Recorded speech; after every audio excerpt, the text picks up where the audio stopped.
Okay. All right, go ahead, bro. Just read, call it and read. We'd rather hear from George. Okay, you got it different. Okay, yeah. Go ahead. Somebody bring give me that Titus 1 to 10. 1 to 10. Yep. Anybody got it real quick? I got it. Titus chapter 1, verse 10. For there are many unruly and vain talkers. Titus 1, verse 10. For there are many unruly and vain talkers and deceivers, especially they of the circumcision. Right. In Jerusalem, it was always the ones that knew they were Israelites. Blah blah blah. They knew they were Israelites, basically. And then that time, there was rude and vain talkers are the ones that are circumcision, because the uncircumcised were the Israelite foreigners. Y'all know about the Israelite foreigners, right? Yes. The ones that in other foreign lands that was coming back to the law, statutes, commandments, or they already knew. They call them Gentiles? They call them Gentiles in Scripture. Go ahead, brother. Always, no, not just that. I always tell them. Shut it down. Whose mouths must be stopped, who subvert whole houses, teaching things which they ought not, for filthy lucre's sake. For filthy lucre's sake about money. That's for filthy, because it's what the scriptures talk about. They doing all this for money. That's what we're doing with the pastors. And one more scripture for. No, I'm good. Go on. You can send it back to the brother. Yeah, you know, the pastors, they're all about money. You know, it's always a money thing. You know, whenever, and that's one of the reasons why the Pharisees and Sadducees didn't want to accept Yahushua. Right. It was a money thing. Oh, they said, you know, it was a money thing because basically what would happen is if they were to allow Yahushua to basically continue to speak, there was thousands of people that was believing upon him every day, you know, but believing upon him because of those signs and those miracles. So what they had to do, they knew that there was some people that was simple as well. So they would say, okay, well, this man lied. This man blasphemed against this. This man blasphemed against that. Yeah, they did do that. And that's the same way that they're coming up against us too. They'll say that you're okay when you're blaspheming against the scriptures. The scriptures say that the Jews and the Greeks can be saved. Well, who are the Greeks according to the Bible? The Israelites were scattered. The Israelites that were scattered. And the way that you can prove that is by going into the Apocrypha, going into the Maccabees, and it shows you how that during the time of the Greek Empire, you had Antiochus Epiphanes that made the Israelites convert over into keeping the Jews' customs. I mean the Greek customs. That's right. You know, so you had Israelites that were taken as slaves into the Greek provinces. You had Israelites that willingly went into the Greek provinces, you know, and being there, what they did was they were there for so long to the point where they began to, some of them began to keep the customs of the Greeks, but then some of them just kept their own customs, but just spoke the Greek language. Well, salvation is unto the Greek-speaking Jews that knew that they were Greek. I mean, knew that they were Salak, that ain't nothing but Satan. Salvation was offered to the Greek-speaking Jews that knew that they were Israelites, and the ones that didn't even know that they were Israelites. You know? Okay, go ahead. All right, this is Ezekiel chapter 13, starting with verse 1. Hey, come back next week. We're out here every week at the same time. Okay. Thank you. This was real good. This was real good. I come to y'all before I go to church. Hey, but we're on. Do you have access to the internet? Yes. We're on YouTube as well. YouTube? Yeah. What do I look up when I go on YouTube? Oh, I got it. Are you gonna show them the channel? I could, but I got it. It's fine. Okay. I was just coming over here. Taking Hey, well, which is it's better for you to come out here. You know. Yeah. It will be way better for you to come out here, but when you're studying, you know, and you're at home like throughout the week, and it's not Saturday, you can just go on the internet on the Unicorn, and you can look at videos, because we're not the only brothers that are out. You know, you got other camps that are throughout the world that are out too. Right before you came, we were talking about a brother that just woke up to the fact that he was an Israelite in South Africa. You know, they're waking up everywhere. And that's the fulfillment of the scripture. One of the scriptures that we were going to grab earlier was Romans, the 10th chapter. Oh, I gotta get where it says that their sound have went out throughout the whole world. You know, this sound, the vibration of the words beginning with the apostles at Great Millstone on down and all the other Akim that are teaching, their words are getting throughout the four corners of the world by way of the internet. I got some about the prayers. You still got is it Ezekiel 13? No, Matthew 20.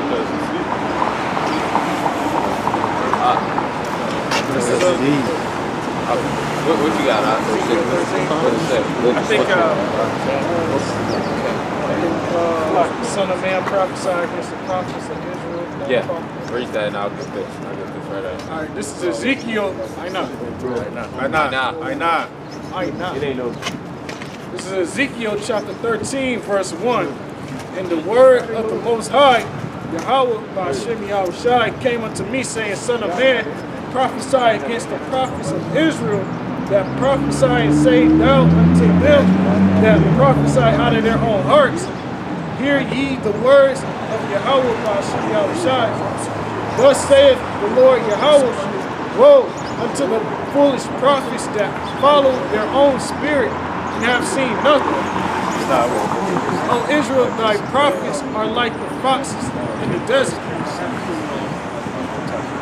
Ye have not gone up into the gaps, neither made up the hedges for the house of Israel to stand in the battle in the day of the Most High. And what are the gaps? What are the hedges? Those gaps and those hedges is talking about where we at right now.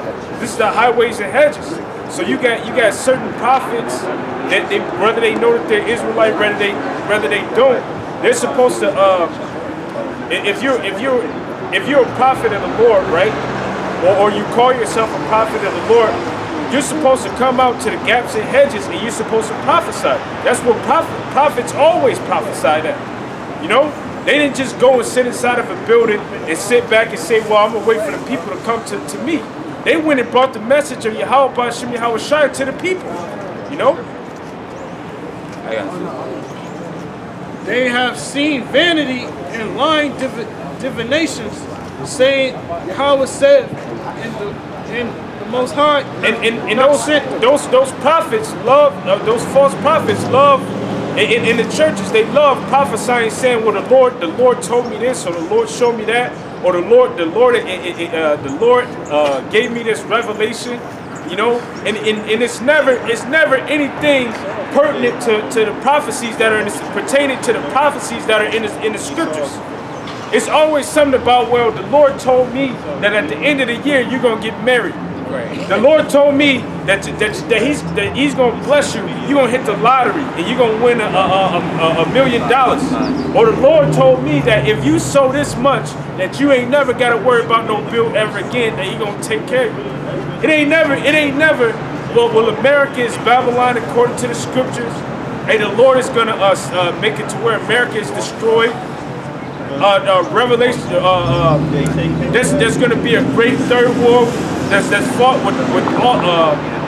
with all of the nations that are in the world, and that the powers that be are going to be taken down. The Messiah is going to come back in chariots. It ain't never nothing concerning that. I don't even hear churches talk about the mark of the beast anymore, man. You know, so.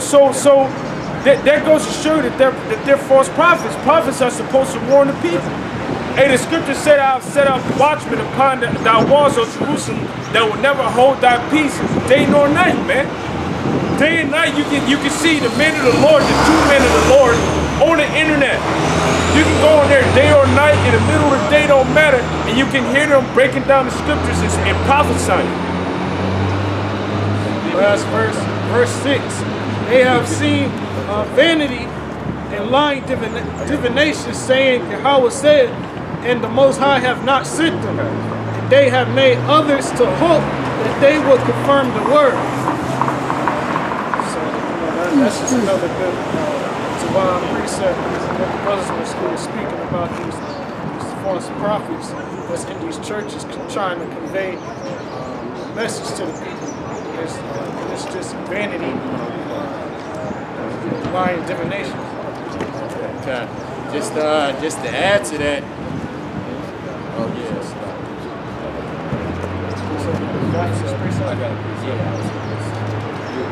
You want me to get mine? I get it? Okay. Matthew 23 and 24. Ye blind guides, which strain at a gnat and swallow camels. Woe unto you, scribes and Pharisees, hypocrites, for ye may clean the outside of the cup and of the plaster, but within they are full of exhortation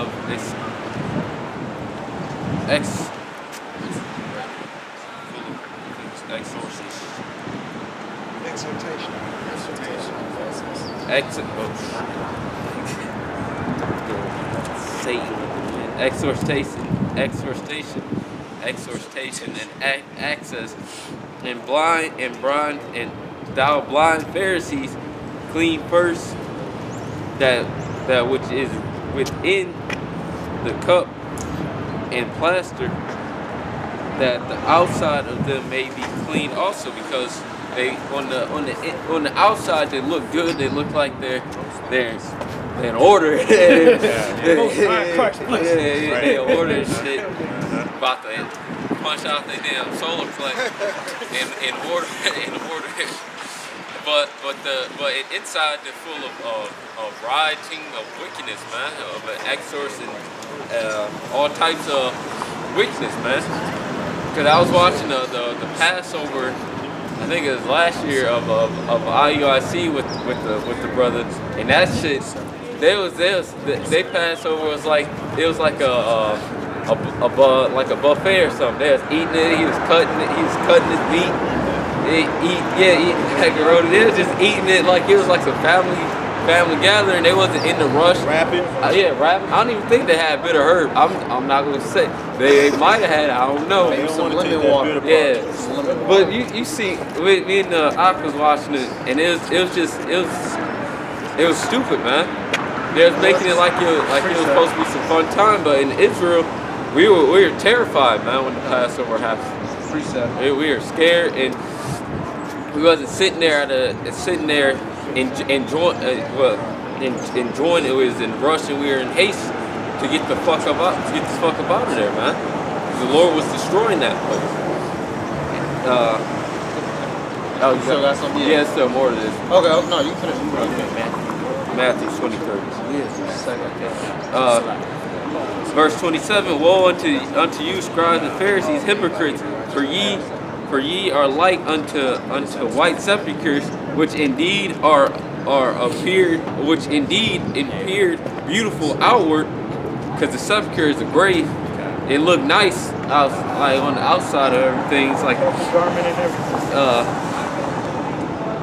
Which indeed it appears beautiful outward, but are within full of dead men's bones and of all uncleanliness.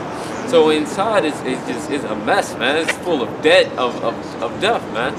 You know, it's dead inside. There's no life. It's not the 100% truth of Yahweh Shem Yahushua. It's full of dead. And when you're dead, you remain in the congregation of dead.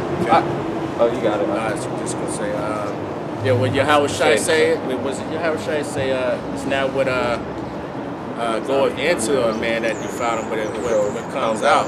And I ain't talking about pork and nothing like that. That's just talking about, you know, what you say. Exactly, what you say. You know what I'm saying? How you conduct yourself. Say it again. Your doctrines, your learnings, what you know, how you execute the word of the Lord, because that's you got the camera good? That's one thing that us brothers have. We out here, we in a position which requires a lot of responsibility. So sometimes we just look at things, just go with the mode. But when you go in depth of the spirit, you gotta be real careful how you handle the word of the Lord. You know what I'm saying? So you got like he said, you got people, vain babblers, mostly of the circumcision. That's real. That's real. You need to really, really take heed to what that verse was saying. You know what I'm saying? And understand the doctrine and the mercy of Yahweh Ba'Shem Yahushua. Because that's what it's all about. Those people that they set up in those churches, they might start off what they say. They got a love for the Lord, but not according to knowledge. And then with the gift destroying the heart, you become jeopardized and vulnerable to Satan. So you got to take heed to the word of Yahweh Ba'Shem Yahushua, and that's what's going to be able to, you know, maneuver you through all these obstacles that he got set up for you to learn. You know, because there's going to be times. That's why all these epistles have been written to warn us, because there's going to come offenses may come. You know what I'm saying? You can get it back now. If I could. I just got a quick small article. I was trying to tie it all in, dealing with the 501c3, but because Trump, you know, when he came in office, even during his campaign, he had vowed to say that basically he was going to do away with the 501c3